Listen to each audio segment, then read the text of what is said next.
La Haute Autorité de prévention et de lutte contre la corruption et les infractions assimilées a animé un atelier de sensibilisation à l'intention des forces de défense et de sécurité.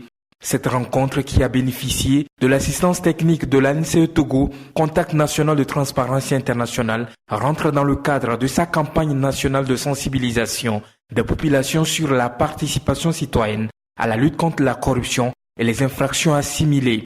Il s'agissait de conscientiser et de mobiliser les gendarmes, militaires, sapeurs-pompiers, policiers, magistrats, agents des douanes et des impôts contre ce fléau de la corruption. C'est de leur rappeler leur rôle classique de lutter contre la criminalité sous toutes ses formes.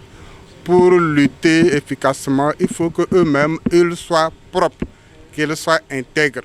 Nous voulons renforcer leur intégrité, nous voulons renforcer leur engagement pour qu'ils soient efficaces contre ce combat-là, dans ce combat contre la corruption. Les participants ont acquis plusieurs connaissances sur notamment la mission de la APRUSIA, la problématique de la corruption au sein de la police et de la gendarmerie, l'état de la corruption et les infractions assimilées au Togo.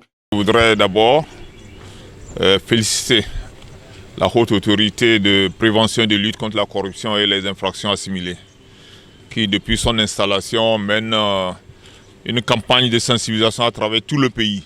Aujourd'hui, nous avons le privilège et l'honneur d'être à notre tour objet de sensibilisation. Le phénomène de corruption n'épargne aucune corporation. Et avec amertume, souvent nos compatriotes pointent du doigt le corps habillé. Donc cette mesure que le président de la République a fait prendre, ou par décret en créant la haute autorité, c'est pour amener les uns et les autres à plus de responsabilités, à une prise de conscience, à un changement de mentalité, pour que tous les efforts que le gouvernement, sous son impulsion, essaie de faire puissent bénéficier à tous les Togolais.